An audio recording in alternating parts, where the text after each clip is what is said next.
A black father was threatened at a public park in front of his daughter, accused, cornered, and nearly detained for simply being present. The self-important HOA member behind it all thought fear made him a protector, not a problem. But he picked the wrong man to target. Marcus Reed wasn't just any dad, he was the mayor. And just wait until you hear how this quiet showdown turned into a powerful reckoning for an entire neighborhood. Saturday was the kind of mild fall day that made the air feel gentle. The sun wasn't strong, but it had that late-season warmth that rested lightly on skin, not burning, just brushing. Marcus Reed crouched beside his daughter Ava, adjusting the chin strap of her pink scooter helmet, the one she'd insisted on because of the glittery comets. They shimmered whenever light hit them just right, like little promises. He gave the scooter a ceremonial pat, the way he always did before her ride. "One lap," he said with a smile, "then we conquer the swings." Ava nodded solemnly, as if they'd just signed a contract. Then she kicked off and glided forward, her small sneakers pushing the pavement, ponytail bouncing like a signal flare. Marcus watched her circle the little park, heart loosened by the moment. Brookline Park was tiny. It sat neatly between rows of tidy Tudor-style homes. 2 weathered swings, a slide with faded stickers, a picnic table marked up by years of initials and pocket knives. The grass was a little long at the edges, and the mulch beneath the play structures had thinned from the season's wear, but it was good enough. Real, quiet, safe. The breeze smelled of cut grass and leftover rain. And then, a voice, sharp, sudden, a blade in the middle of a lull. "Hey, you, away from that kid." Marcus turned. Across the mulch, a man was striding toward him, stocky, red in the face, polo shirt tucked into khaki shorts. One hand clutched a phone, already lifted high like it was a badge or a threat, maybe both. Marcus had never seen him before, but the man moved like someone used to being listened to, like someone used to being right. "This is private property," the man snapped, jabbing his finger at a nearby sign. Marcus glanced at the sign. He'd read it before. He knew it by heart. Public park, open dawn to dusk. The man didn't care what it actually said, only what he believed it meant. "We've had break-ins," the man continued. "You don't belong here. You don't belong." The words hit with the precision of a sucker punch, clean, practiced, too fast to dodge. Ava, still rolling, slowed to a stop. Her brakes squeaked like they were trying to whisper that something was wrong. She looked back at her dad with confusion already creeping into her expression. "Dad?" she said, uncertain. Marcus didn't answer right away. He was trying to stay calm, even as his chest tightened. Not from fear, no, this was different. It was that ancient ice-cold recognition. He'd felt it in college dorms, in hotel lobbies, even once in his own city council chamber. The moment when someone didn't see you, only the story they'd already decided you were a part of. Instinctively, his hand moved toward his back pocket, to pull out his wallet, his ID, proof. But he stopped himself. Not today. He knew how this went. Explain yourself, and it sounds like an admission. Stay calm, and they say you're too calm to be innocent. Show anger, and they use it against you. It was a balancing act he'd mastered long ago, but it never got easier. So he spoke slowly, evenly, like someone diffusing a tripwire. "This is a public park," he said, gesturing gently to the sign. "I live nearby. We're neighbors." The man didn't budge. In fact, he stepped closer, tightening the air between them. Marcus caught a whiff of coffee on his breath, stale and acidic. "Don't make me call this in," the man warned. "I'm on the HOA board. We take this seriously. You people can't just—" He stopped, but the sentence was already complete. He'd said enough. Too much. The silence that followed wasn't empty. It was loaded, charged with something old and ugly and worn smooth from overuse. A familiar click went off in Marcus's chest, like a seatbelt locking too tightly against a sudden stop. That was the moment of shock, not just at the man's words, but at how expected they felt. That even here, even now, dressed in worn sneakers and a hoodie, pushing his daughter on a weekend morning, this could still happen. It could happen because of how ordinary he looked, because he didn't look official. Ava dismounted and crept behind his leg, sensing the shift in energy without understanding the words. And then the man, still full of unearned confidence, raised the phone higher, angling it so both Marcus and Ava were in the frame. As if they were doing something wrong. As if they needed to be recorded. As if they were the threat. Marcus didn't move. He didn't flinch. He just stood there, tall, steady, protective. His silence said everything his words couldn't.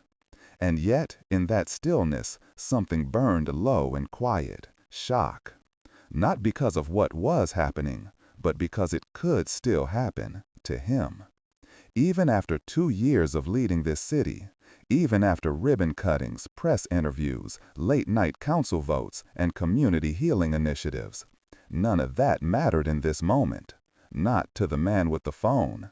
To him, Marcus was just a father in a hoodie, just another problem to report, just another "you people."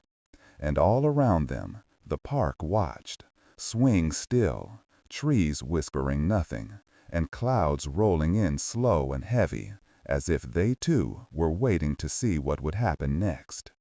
The park, moments ago so quiet it could have passed for a meditation space, began to hum with the faint, unmistakable static of attention. From the sidewalk and the driveways beyond it, bystanders appeared, drawn by the tone in Colin's voice. That performative, overconfident pitch that signaled something was wrong and I'm the one fixing it. A man walking a golden retriever slowed and removed his earbuds. A teenager with a skateboard under one arm pulled out a phone. A mom in yoga pants pushing a stroller hesitated at the path's edge, unsure whether to keep walking or stop. And of course, she stopped. The magnetism of confrontation was stronger than curiosity. The air changed. It always did when a crowd formed. You could feel people deciding, even if they didn't realize they were.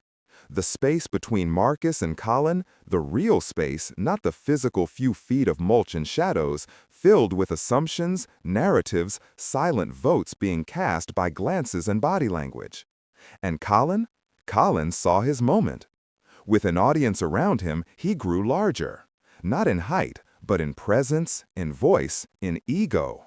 He squared his stance and raised his phone a little higher, letting it linger between his fingers like it was both evidence and a weapon. "This guy just shows up out of nowhere," he declared, loud enough for everyone to hear. With a kid, scooting around, no supervision, just acting like he owns the place. He said it like a punchline, like he was the reasonable man and Marcus was the absurdity. "We've had problems lately," Colin added, now sweeping his hand as if he were guiding a tour of disorder. "Needles by the trash cans, beer bottles, people loitering. We've reported it." He turned to the mom with the stroller. "You've seen the reports, right?" She didn't answer. Her hands tightened on the stroller handle. Marcus stood still, not frozen, deliberate, watching. It wasn't the words that stung. It was the performance. The eagerness with which Collins summoned fear and inserted Marcus into it. The man was building a case without evidence, stitching fragments of neighborhood gossip and weaponized concern into a cloak of authority. Self-appointed protector, defender of lawns and playground mulch, chairman of the Wrong Place, Wrong Time committee. Marcus took in every detail. The way Collins' voice climbed a little too fast. The sweat pooling behind his collar. The unspoken need to be seen, not as a man confronting another man, but as a hero protecting something fragile. But Marcus saw through it. The golf shirt, the HOA badge he'd probably laminated himself, the twitchy need to be right. This wasn't about park safety. It was about control. Colin wasn't trying to solve a problem, he was trying to prove he could decide who the problem was. Behind Marcus, Ava tugged on his sleeve. Her voice was small. "Daddy, can we go to the swings now?" Marcus looked down and gave her a calm nod. "We will," he said softly. "We're just going to walk over there." He took her hand and began to move, slowly, not challenging, just walking. Colin stepped directly into their path, planting his feet with theatrical firmness. "Not until I see an ID." There it was, the real game. Not protection, not concern, permission. He wasn't asking who Marcus was, he was demanding proof of Marcus's right to exist in this space. His words, spoken to the crowd and not to Marcus, made it clear. "Ma'am," he said, turning to the stroller mom as though she were a courtroom recorder, "just for the record, I'm detaining him until the police arrive." Detaining? He said it like he understood the weight of the word, like it was his to use, like it gave him power. Marcus stopped walking. Ava's grip on his hand had tightened. She wasn't swinging anymore. She was anchoring. He looked at Colin, not with fear, but with something colder, calculation. "Detaining," he repeated. The word tasted like metal. The crowd shifted. A murmur moved through the air. Not spoken, but visible. Shoulders turned, eyes darted. Everyone understood that the temperature had risen, that a line had been crossed. Marcus felt the hatred stir in him. Not personal, not even for Colin alone, but for the ritual. The script that always seemed ready for someone like him. The invisible template that turned a father with a daughter into a suspicious male. The reflex that some people had to police bodies that didn't match their internal image of neighbor. It wasn't new, but it never failed to scorch. He felt it surge, the injustice, the humiliation, the desire to raise his voice, to say enough. But Marcus knew that if he let that anger drive, he'd lose the steering wheel. And in front of his daughter, in front of the phone cameras now recording him instead of the man calling 911, he had to keep his hands on the wheel. So he did what took more strength than shouting. He spoke clearly. "Sir," Marcus said, his voice cool and composed, "you're not detaining anyone. Step aside." Colin didn't step aside, but he flinched. Just a flicker, a crack. The confidence faltered for a second, not gone, but bent. And still, he pressed the phone to his ear. "Dispatch," he said, projecting for the crowd's benefit more than the person on the other end. "Yeah, I've got a suspicious male. Agitated, refusing to identify. There's a child involved, possible risk. Brookline Park." Marcus's jaw clenched, not visibly, internally. Every word Colin said was a trigger. Every lie placed a brick on a false narrative. Behind him, Ava reached up and gripped his hand even tighter. Her fingers barely wrapped around two of his, but the gesture said everything. She felt it too. The eyes, the mood, the shift in the air. The teenager raised his phone and started filming. Not out of malice maybe, but out of modern instinct, to record conflict like it was content. The woman with the stroller said nothing. She looked at the public park sign, now seeming to question whether it meant what it said. And Marcus stood there. Not because he was helpless, but because he was calculating the cost of every possible move. There are moments that define a place more than any plaque or campaign speech. Moments that draw a line and ask, who do we believe belongs here? Colin had already answered. Now the crowd was waiting to see whether Marcus would too. The sound was subtle, the low, deliberate crunch of tires over gravel, but it silenced the park more effectively than any voice had. A police cruiser pulled to the curb, lights spinning lazily without sound, the way they do when something's under control, or at least expected to be. The crowd, now larger, denser, full of people who had just been walking by, began to loosen at the edges. Shoulders relaxed. Some people even stepped back, reassured by the presence of law and order, whatever they believed that meant. Officer Diane Lawson stepped out. Her boots landed softly on the path, her stance composed but alert. She placed one hand lightly on her duty belt, scanning the scene with practiced calm, not alarmed, not aggressive, assessing. In her line of work, this moment was routine. The call comes in, possible disturbance, public park, adult male acting erratically near a child. When you step out of the vehicle, you look for signs. The speaker, the tension, the posture of the crowd. The patterns become second nature. Complainant points, suspect explains, officer decides. Colin Whitaker didn't wait for her to ask. He lunged forward like a courtroom star witness in his own movie. "Thank God you're here," he announced, his voice teetering between breathless and triumphant. "I caught him before he could leave. He was aggressive, wouldn't show ID. There are children around. I'm on the HOA. Colin Whitaker." He said it like a badge, like it carried legal weight, like it mattered more than the truth. Officer Lawson gave him a single nod, polite, non-committal, and continued toward the man standing several feet away with the little girl beside him. She had met Marcus Reed before. Not in this context, not with mulch underfoot and tension in the air, but in more official settings. Once at a town hall forum on community police relations, once at a city food drive, and once when Mayor Reed had personally pinned a commendation medal to her uniform and shaken her hand in front of City Hall. But now he wasn't in a suit. He wasn't flanked by staff. He stood alone, wearing a gray hoodie and gym shoes. His daughter's hand wrapped tightly around his fingers. And Lawson felt something uneasy rise in her.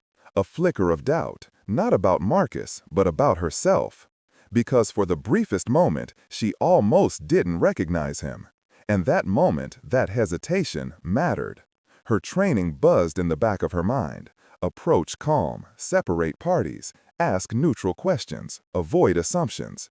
But another part of her, quieter and more human, reminded her of who he was and what he meant to this city, and how easy it had just been, even for her, to see only a male subject in a hoodie before remembering the title beneath it.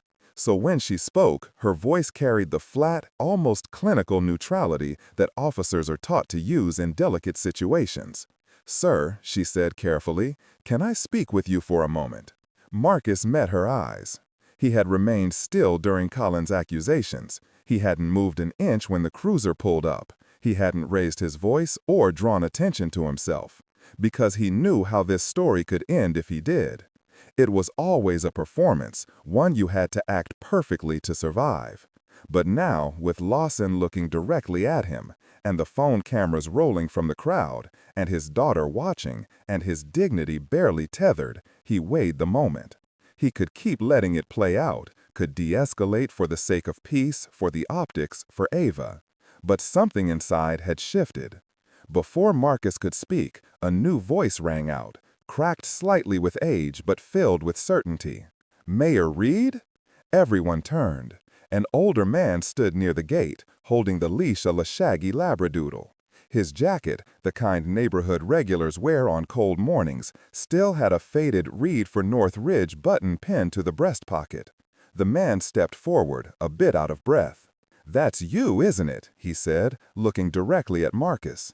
Then he turned to Officer Lawson. "Diane, that's the mayor." The word hit like a gavel. Mayor. It cut through the static. It shifted the axis of the scene in an instant. You could see it land, on the officer, on the teen with the camera, on the mom with the stroller who had silently aligned herself with the safer option. She looked back and forth between the public park sign and Colin's still-raised phone, like realizing she'd missed something vital. Colin froze. His expression flickered, confusion, then disbelief, then an internal panic trying to maintain composure. His mouth opened slightly, then closed again like a car engine that won't catch. In that suspended breath of time, Marcus had options. He could soften the moment, offer an easy way out, throw a rope down to Colin, who was now teetering on the cliff of his own assumptions.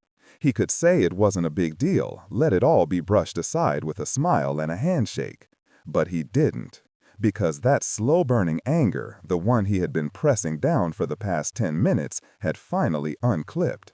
Not the explosive kind, not the kind that breaks things. The righteous kind, the kind that builds cathedrals of truth with facts and composure. He reached calmly into his wallet, not for a driver's license, not for a permission slip, and pulled out his city identification card. He didn't hold it above his head, he didn't announce it. He simply let it rest at waist level where everyone could see. Gold lettering, official seal. Marcus Reed, Mayor, City of North Ridge. Then he turned to Officer Lawson, voice calm, even, clear. "Good morning, Officer Lawson," he said. "This man threatened to detain me at a public park, implied my daughter and I didn't belong, and made a false report to dispatch." He paused, not for effect, but for precision. "I'd like to file a harassment report." The weight of his words dropped like stones in still water. Lawson straightened, professional instinct rising. But behind her eyes there was also recognition, not just of his title, but of the cost he'd paid for having to say those words at all. The teen's camera zoomed in. The crowd held its breath. And Colin? He just stood there, no longer the protector of the park, no longer the center of the story. Just a man with a phone and a judgment that had collapsed in public. For a long moment, Colin Whitaker stood without speaking. His face, already pink from the sun and tension, flushed a shade darker, blotched now with something not just embarrassment, but the growing, unavoidable awareness of what he had done. I didn't know," he stammered, turning halfway toward the crowd as though searching for a sympathetic glance or an exit strategy. "It's been crazy lately. There was a break-in just 2 streets over. I was trying to protect." Marcus didn't raise his voice. He didn't step forward. But his next words cut through the air like a thread pulled tight. "Protect who?" He let the question settle, then added, even quieter, "From whom?" The question didn't need volume. It didn't need explanation. It just needed to be heard. Colin looked around, but the expressions he found weren't on his side anymore. The crowd, once curious and half invested, now stood stiff and silent, not with judgment yet, but with a creeping self-awareness. Something about the morning had shifted, and they knew it. The man they had nearly believed, the story they had almost accepted, was no longer holding together. Officer Lawson took a breath, slow, deliberate. Her posture straightened not in defensiveness, but in duty. "Mr. Whitaker," she said, measured and calm, "this park is public. You cannot detain someone here. And making a false statement to dispatch is a serious matter." She turned slightly, glanced at the nearby sign, white, metal, plain. "They're also well within park hours," she added. It was an ordinary line, almost bureaucratic, but it landed with weight, because it refused to leave space for excuses. It recentered the facts, clean, cold, and unbendable. And Colin? He didn't argue. His shoulders deflated. His voice didn't rise. Because the crowd wasn't listening the same way anymore. They weren't waiting for his explanation. They were watching something much more interesting. What a quiet reckoning looks like. The HOA badge didn't matter now. The panic hadn't saved him. The phone, once wielded with such conviction, hung uselessly at his side, still recording nothing but a fading performance. Marcus didn't gloat. He didn't shift his stance or savor the moment. Instead, he looked down as Ava, still holding his hand, tugged gently on his sleeve. "Can I swing now?" she whispered, her voice small but full of hope, like she believed it was safe again. Marcus smiled at her, soft and warm, and nodded. "Go on." He walked her over to the swing set, lifted her up with both hands, gentle, steady, and began to push. Slow arcs at first, then a little higher, then higher still. Each swing felt like a stitch sewing calm back into the space. With every arc, the moment became more theirs again. Behind him, the neighbor stood still, watching not just the swing, but what it symbolized. A father doing what he came to do all along. A daughter reclaiming her morning. The teen with the phone slowly lowered it, suddenly unsure of what story he had been filming. His face reddened in a different way now, not embarrassment at others, but reflection on himself. The mom with the stroller bit her lip, hesitated, then spoke. "I'm sorry." She didn't say it to Marcus directly, not yet. It was more to the air, to the moment, to the truth that had revealed itself and wouldn't be put away again. But the way she said it carried weight. It wasn't the surface-level sorry, the kind that fills silence. It was the real kind, the kind that doesn't fit in one sentence. And Marcus heard it. He turned slightly toward Officer Lawson, who was finishing a brief note on her pad. His voice returned to the tone of the leader he was, steady, professional, but undeniably personal. "Officer," he said, "please make sure the call is documented. I'd like the city manager to review the dispatch report." Then, carefully, "We need to talk about how people are described during these calls.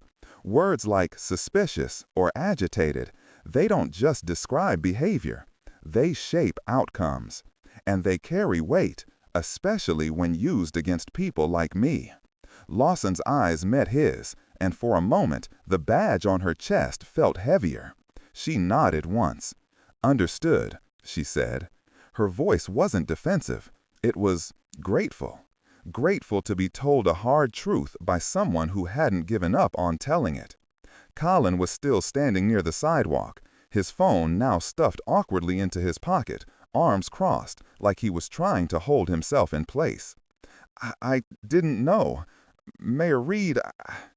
His voice trailed off. Whatever was supposed to follow got tangled in his throat. He tried again. "I thought I was helping." Marcus looked at him, long enough to acknowledge, not long enough to relieve. "No," he said, sadly and ratchet, "not quiet. You were trying to control what scared you. That's not the same as helping." And there it was, the line, not cruel, not angry, just exact. From the edge of the crowd, the man with the labradoodle stepped forward, cleared his throat, and said cautiously, "Mayor, maybe we should have a neighborhood meeting about all of this." Marcus turned slightly, not with a challenge, but with a sense of purpose now freshly recharged. "We do," he said, "but not to embarrass anyone." He paused, looked around the park, the people, the sign, the swing, to fix what keeps making this happen. That was the moment the satisfaction began.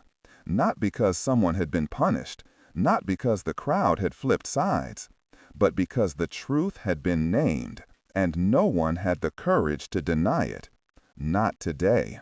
3 days later, the gym at Franklin Elementary smelled exactly the way a school gym always does, like varnish, popcorn, and echoes of fourth-grade dodgeball. The metal folding chairs had been set up in rows with quiet precision, each one a small silver promise that someone intended to listen. The walls still bore faded banners from last year's science fair, but tonight the stage had been given a new purpose. A wide banner stretched behind the podium, hand-lettered in bold blue, "One city, many stories." Marcus Reed stood at the microphone in jeans and a navy blazer, just formal enough to say, "I respect this moment," just casual enough to say, "I'm still your neighbor." He wasn't there to campaign. He wasn't there to accuse. He was there to start something better. On the bleachers behind him sat a quiet lineup of people who had become unexpected players in Saturday's event. Officer Diane Lawson, the city manager, the park supervisor, and the mom from the stroller, now gently rocking a baby against her chest.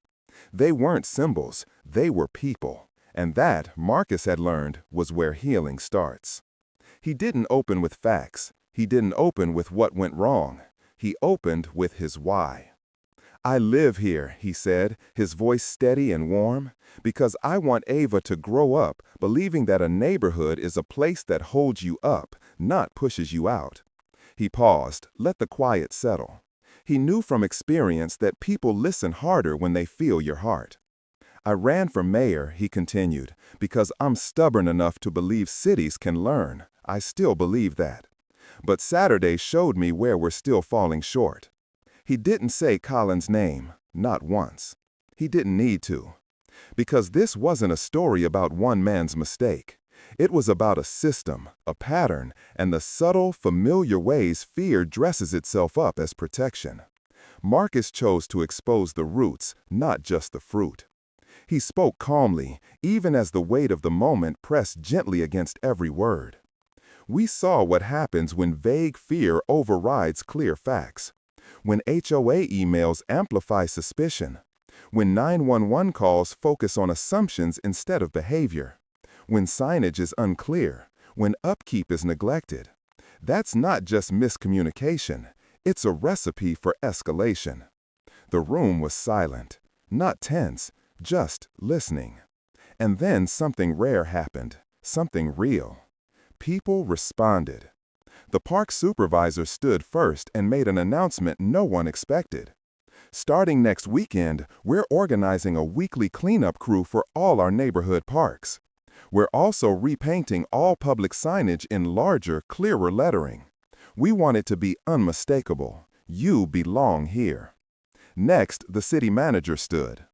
We're launching a new 911 caller resource page on the city website, she said. It includes guidance on how to describe behavior, not identity. Because language matters, and we need to do better. Then Officer Lawson, in uniform but seated among civilians, stood and took a small breath. Her voice wavered just once, then steadied. When I got that call, I should have known who I was talking to the second I stepped out of the car, but I didn't. That's on me. She looked directly at Marcus. That's on us, and it's something I'll work every day to fix. You could feel it in the room. Not applause, not yet. Just something shifting. A door cracking open. Something honest enough to be uncomfortable, but safe enough to step toward.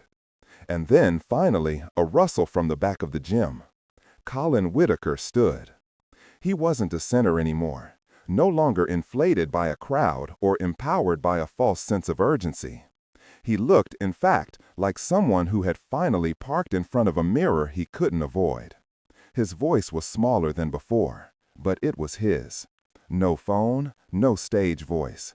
Just a man speaking plainly. "I'm sorry," he said.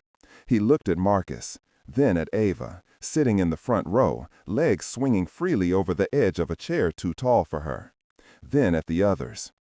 "I was scared," he admitted, "and I made it everyone else's problem." He exhaled, shaky but real. "I thought being on the HOA meant I was responsible for keeping the neighborhood safe. But I wasn't protecting anyone. I was just reacting to fear. I'll help with cleanups. I'll attend the bias training. And if you see me at the park again, I'll be the guy picking up bottle caps." A small, soft ripple of laughter passed through the room. Not mockery, not relief, release. The sound of tension exhaling. It wasn't forgiveness, not yet, but it was something almost as powerful, the first click of a luck turning the right way. Marcus nodded once. Not a grand gesture, just enough to mark the moment. Then he looked toward Ava and the small cluster of kids near the table stacked with juice boxes and free granola bars. "We're building a second swing," he said. "We're adding a shade sail, and we're installing sensory play panels so every child, every family, knows this park is for them." This time, the room clapped. Some clapped for the swing, some clapped for the sail, but most clapped because they needed to clap. For something good, something real, after so many meetings that never touched the bruise. As the meeting wound down, people drifted, some lingering to speak, others slipping out quietly. Colin approached Marcus. This time, he didn't offer a handshake. He just stood there. "I'll show up," he said simply. Marcus didn't smile, but his expression softened. "Do," he said. "And when you feel scared again, ask yourself who you're trying to protect and who you're trying to control." Outside, the night smelled of wet pavement and cooling asphalt. One of those early fall nights where the breeze hints at rain without fully committing. The kind of night that feels like a reset. Marcus opened the car door, helped Ava into her booster seat, and buckled her in. "You were brave," he said, brushing her hair back gently. She looked at him with the curious clarity only a child can manage. "You too," she said. "But you're the mayor. Isn't that your job?" He laughed. This time, the laugh came easily. "My job," he said, "is to make sure you don't need me to be brave at the swings." The next morning, workers installed a new sign at Brooklyn Park. It still read Public Park, open dawn to dusk. But now the letters were bolder, the paint was fresh, the message stood taller. The mulch was raked clean. A second swing was hung beside the first, matching chain links, leveled seat, ready to carry someone higher. And on Wednesday, Marcus pushed Ava again, higher than he had dared on Saturday. For one long moment, she soared. She could see rooftops, trees, the silver thread of the creek in the distance. And Marcus, standing behind her, finally felt something loose in his chest. Not vengeance, not victory, satisfaction. Not the sugar rush kind that fades, but the steady kind. The kind that comes when something wrong has been faced and something right has begun.